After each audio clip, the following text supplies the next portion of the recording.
let's move on to our second guest.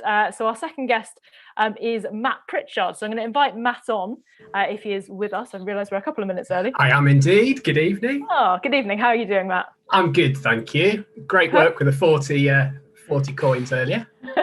Yeah, I genuinely didn't think I was going to do it. If you could tell. So Matt is. I didn't think Matt was going to do it either, but he did. Got that in there in the end. So Matt Pritchard, so you're known as the science magician.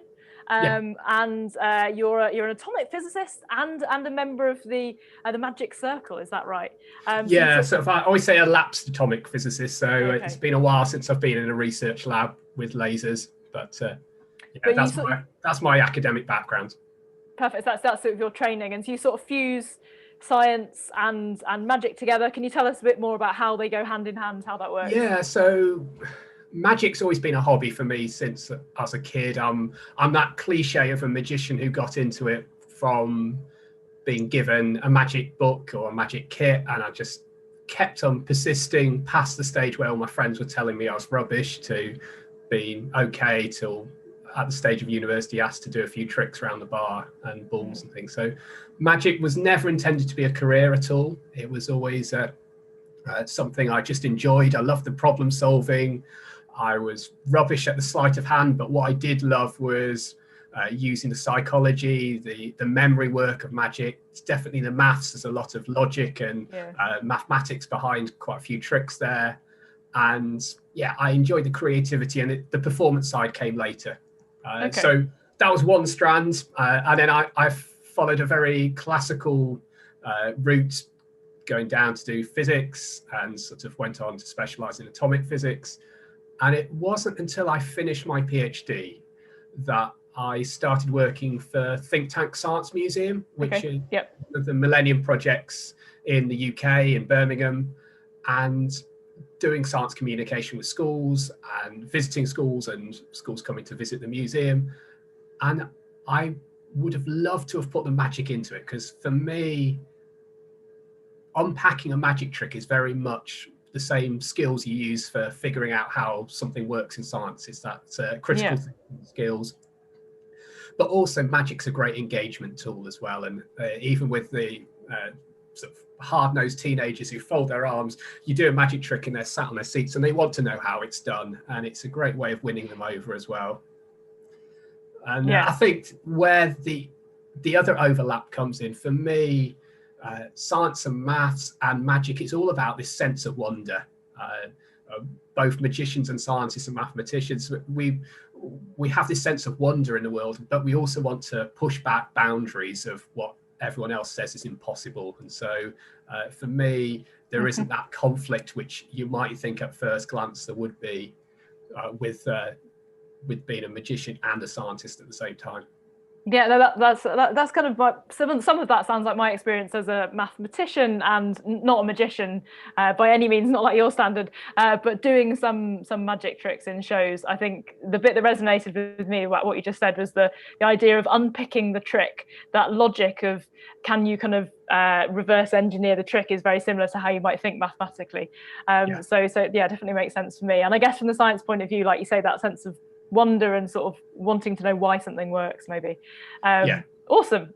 So I'm excited for what you've got to show us. What have you got to show us? What's your trick? So I'm excited. I'm nervous as well. I'm trying out some new technology with me. I got laptop in the post today, so it could go horribly wrong. I've already tripped the electrics in my office, so which is by the by. So let's try this. I'm going to switch to a different thing. So there we go. Okay. This is what I've been working on of late. It's at first glance it just looks like a checkerboard, but if we then twist it, we end up seeing we've got this cube there camouflaged in the scene there. So I'm just gonna pop back to this. So this I first came across it in this book. It's a book called Optical Tricks. It's by a photographer called Walter Wick, and he creates these wonderful photographic illusions. And I looked at it and thought, let's see if I can make this, because I love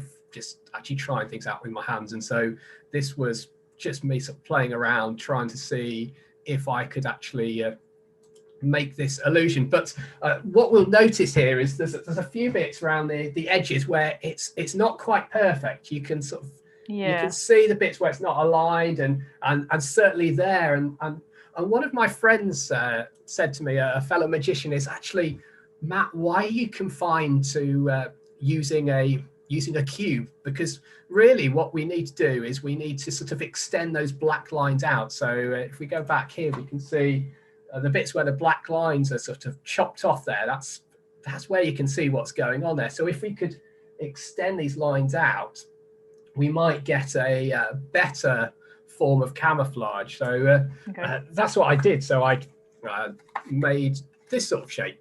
So we've you can see it's the basis of the cube, but it's just been extended on the sides, and it just means, because you've got the black lines, added camouflage. And once you've done that, you can have some fun with that. So let's hopefully this video will work. So let's try this. Oh. So we'll see if we can play that again. That was nice. And then I'll just explain simply what I've done there. So by extending these sides out, what we've got is we've got a really big region here that we can hide objects behind. And you'll notice there's a little dot there. That's actually a magnet. And so the magnet's sitting on the face there. My card comes in, and there's another magnet on the card. It attaches to that, and then the whole thing is just lifted out of the way. So I just made a sort of a camouflage shield with that, and then I've just been playing around with lots of variations on that. So I should say it's not the easiest of things to come up with. So this is just a selection of some of the various iterations I went through to try and get the right shapes. It was you can work out a little bit of the maths and the geometry. You can extend the lines, but ultimately the way to do it is just to stick a camera there and then take a picture and then go, okay, this line should be a bit higher up or a bit lower down, and we tweak it from there. Okay, that's really nice. It's nice to see all your hard work behind the scenes, all your different various iterations of the trick. That's really interesting. And does this link to any particular areas of science or maths that you're interested in? So on the science side, there's obviously links to camouflage there, and I think on the mathematics side, there's the projective geometry of taking a view and sort of extending it out, and you can do that a bit. And I get a little bit lost in the geometry, and like I said, I sometimes just resort to just sketching by hand and trying to do it by brute force. Yeah. Carry on. Sorry, Sarah, you're going to say something? No, I was just going to say it's really impressive. I was really intrigued to see how that worked. Do you have a treat for us? I do. Well, I've what I can do is I can show you some variations on that as well. So this next one, I'll show you the video, and then I get a really smug feeling when I do this. So let's try this.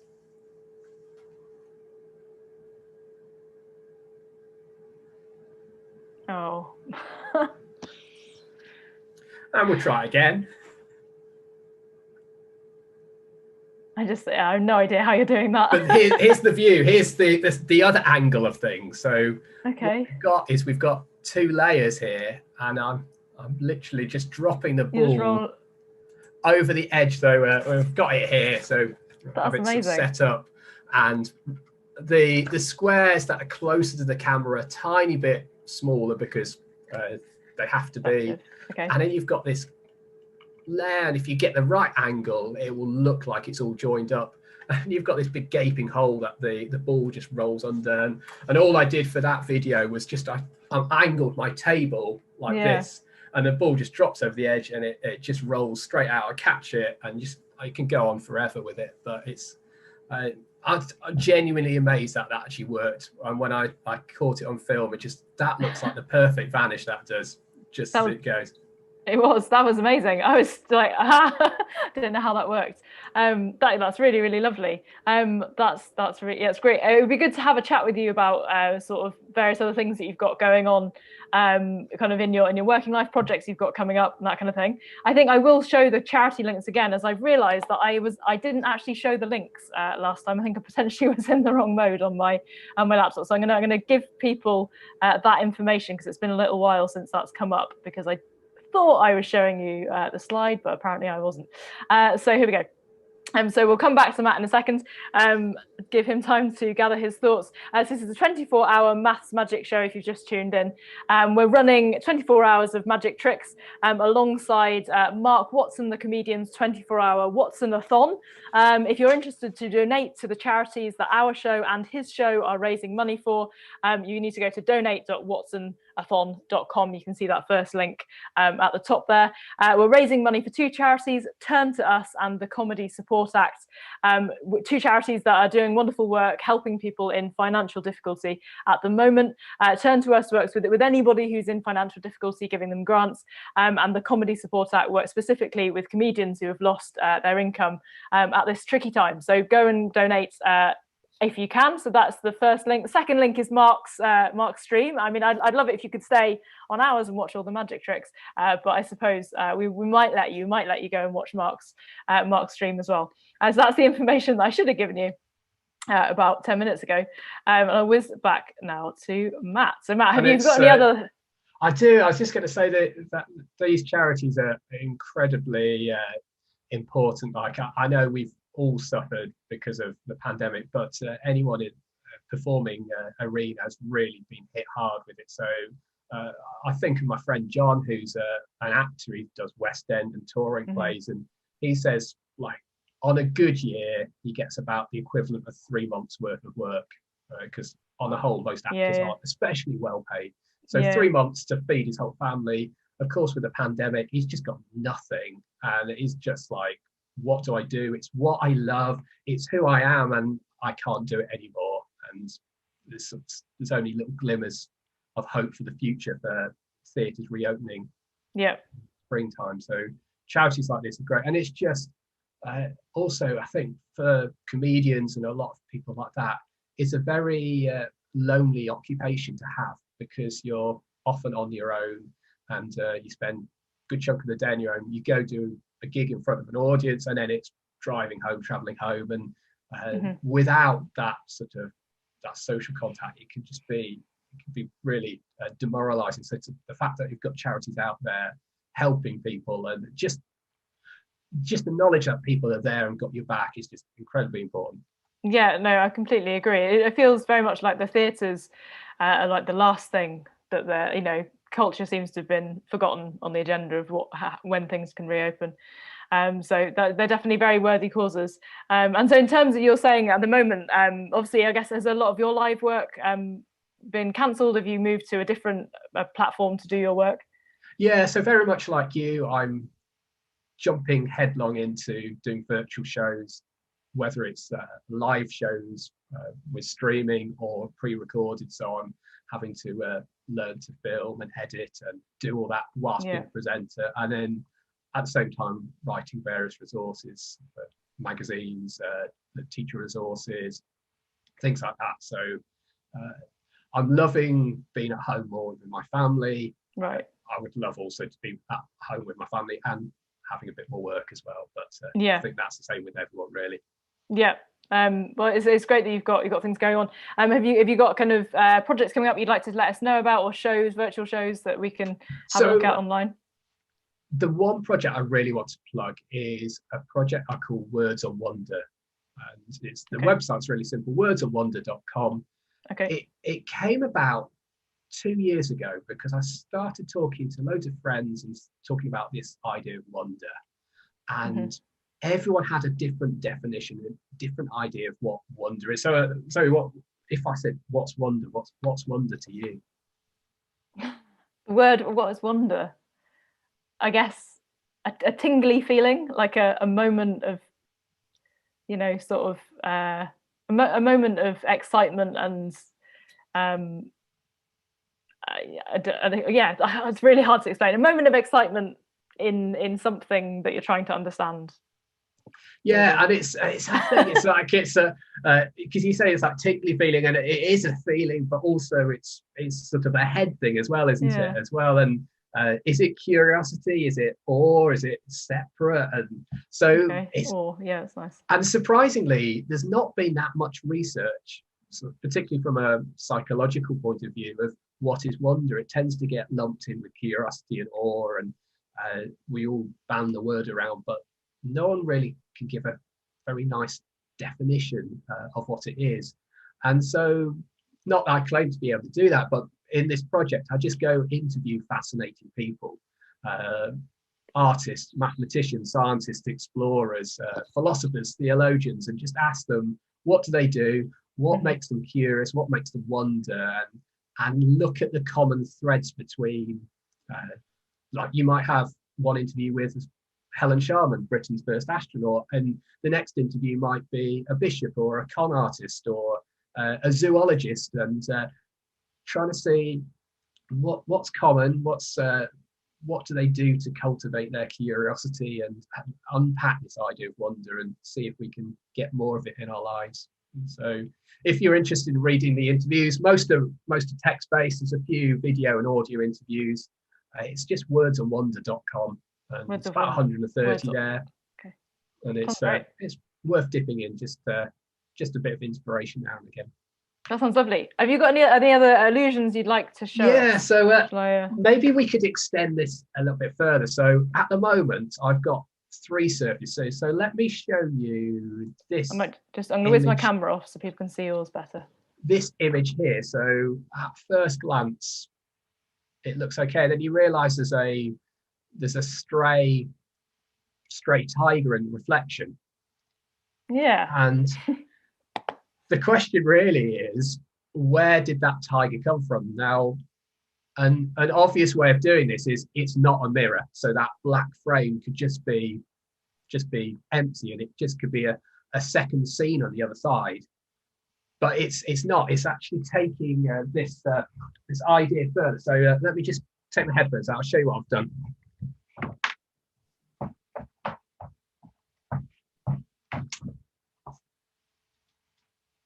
So there is as some of you will have suspected, there is a camouflage region there. So this is what it looks like. I'm going to go full again here. So this is the board.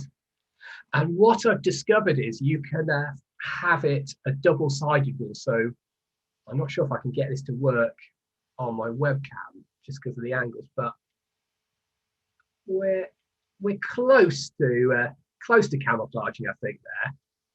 And so from that angle, you've got a camouflage wall, but it also works the other way. So from here again, let's line up.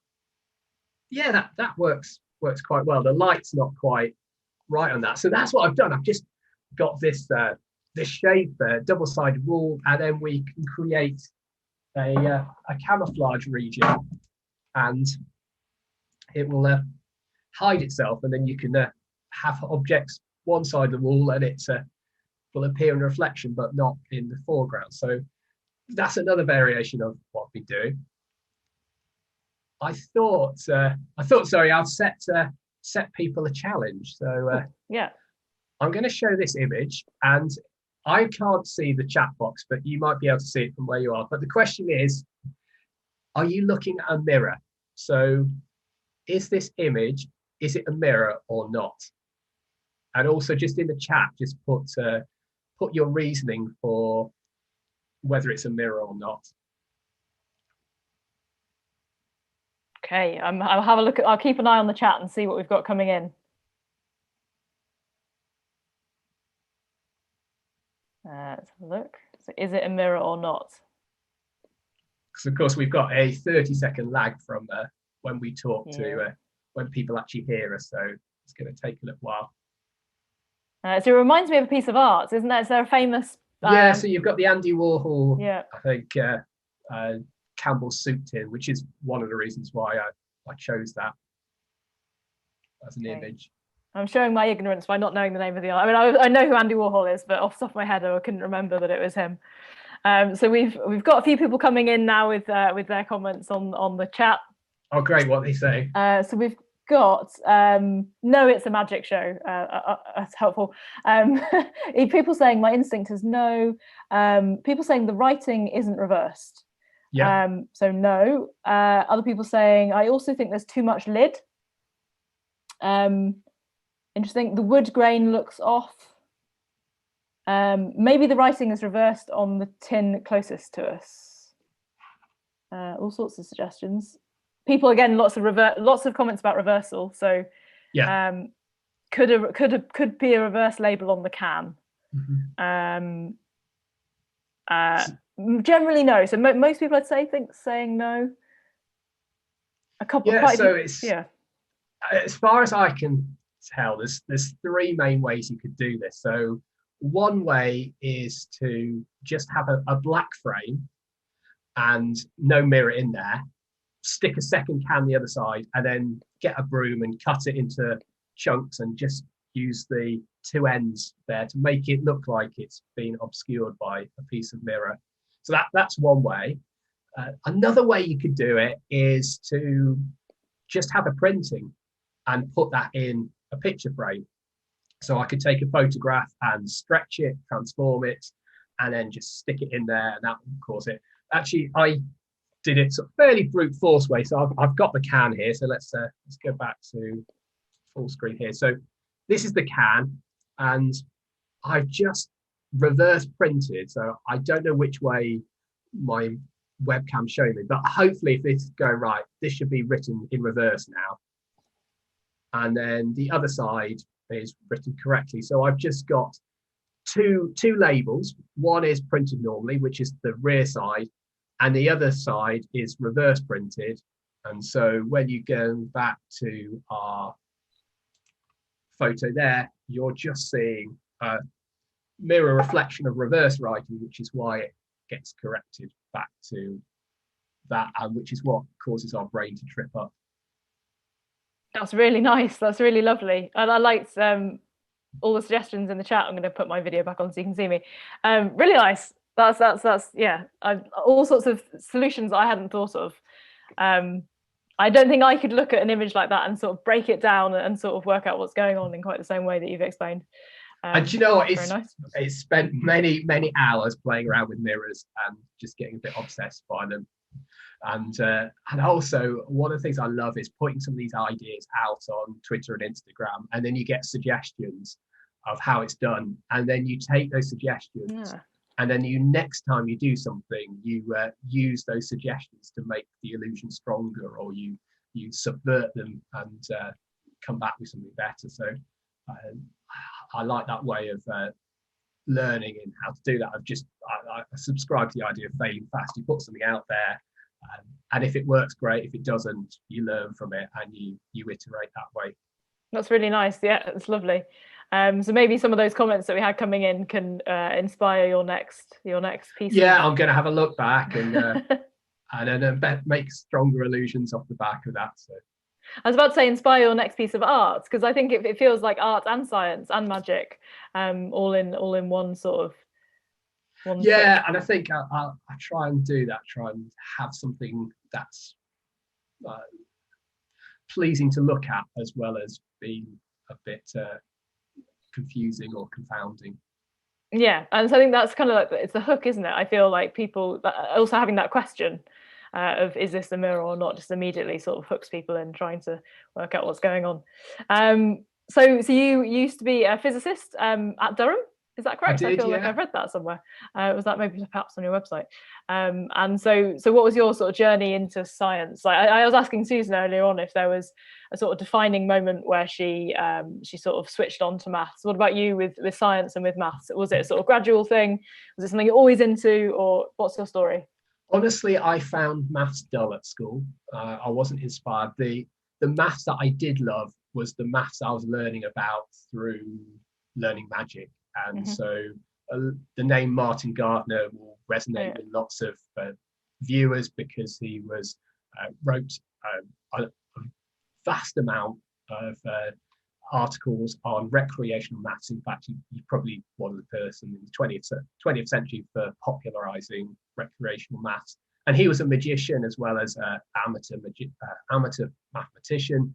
And he introduced the world to so many great things like flexagons and various other problems and things like that. And so that's where I really got my interest in maths peaked, was through that sort of thing, the recreational maths side of things. Science-wise, it's a bit boring, really. I was good at it, and I slowly in school just eliminated all the subjects I didn't like, and so French was probably quite quick to go because I really couldn't do French, and got rid of other subjects, and I just ended up with doing physics. But saying that, my dad was a scientist. He had a great job, actually. He was head of gas explosions for the UK government. Oh, wow. So if anything blew up in the country that was gas related, he and his team would be out there investigating what caused it and then how you could prevent it from happening in the future. So whether that's an oil refinery or just a house, right, terrace street. And so his lab was just a big field that they just simulated oil refineries, and every now and again would blow them up and then look at the pieces and try and develop frame arresters and things like that. So there was a element of getting into science through that and seeing perhaps the more dramatic side of science with the big bangs and explosions. I mean, I can imagine that having your dad doing that role is a sort of like perfect role model to surround you with science as a youngster, to then kind of get you into this world. If you don't have anything else to show us, we could maybe see if the audience have any questions for you, so we could have. I'd love to do questions. I've got things I can show as well, so maybe I'll just show like to do a couple more things, and then happy to take questions as well. So maybe people could be putting questions in the chat, and then by the time that 30-second lag is gone, that's true. We'll have some good questions. So the first one is this. So this is the word science, and if we take a mirror here, we take a mirror and we rotate it there, we get the word magic. So we've got science and magic, and this is an example of a lot of my work is these ambiguous objects where you can view it different ways. So it's just a very simple staircase with the words sort of sliced up, and the magic is just printed in reverse, so you get it reversed in the mirror. If you just view it like that, you can just see reversing. So this is a two-way image. So I then went on to think, can you do three-way? So this is my three-way version. So this is the word wow, and then you've got the word here, word how, and then you've got the word now. So you've got this these pyramid structure, sort of this array of them. And to make this, I very much did it by brute force. I made the pyramids, stuck it at an angle, got my projector out and projected an image onto it, and then spent the evening carefully tracing where the images were, and then rotated it through 120 degrees and repeated it and did it again, and then rotated it and did it again. And so you get this lovely pattern. I've been trying to do it with square-based pyramids, and it's not quite as effective as the triangle-based pyramids, but it does work. Okay, that was lovely. I think the word wow made me think wow. So which is nice. I'll have a look over in the chat and see what we've got going on over here. We've got probably another minute or so, and then we'll get on with our next guest. Let's see if we've got any questions for Matt. Lovely question from Olaf. It says, can you still watch magicians just for fun, or do you always try to figure out the tricks? It's a great question. Honest answer is, I rarely watch a magic show and enjoy it on the artistic level. I'm sort of deconstructing it. I sort of almost do it naturally now. It's hard not to when you've got a lot of experience, you just see all the technical details, and that just flags it up. I rarely watch TV Magic because I don't trust that they haven't resorted to camera trickery or post-production editing or CGI or something like that. So I'd rather see Magic live, and I think that's the best way to see Magic is live rather than something on a screen, which we're now watching for 24 hours. That's a lovely answer. Thank you. So I'll choose one more question. So Andrew says, are there any tricks that fool you? There are a few, and I think where I get fooled is when I'm outside my area of comfort or expertise. So where I often get fooled is when it's really, really well done sleight of hand, and I'm terrible at that side of things. So I don't know what's possible and what's not. And so when I see something that's well done with sheer dexterity and manipulation and brilliant misdirection, that's when I get fooled. But also I get fooled when a magician really captivates me with their story, with their presentation, and I switch off the analytical side of my brain and just enjoy it. That's great. Matt, you've been an awesome guest. They were really amazing tricks that I genuinely had no idea how you'd done each time that you showed me. So thank you very much for being on our 24-hour Maths Magic show. I hope you've had as much fun as I had. I'm going to say goodbye now and hand over to the next guest. Bye bye. See you soon.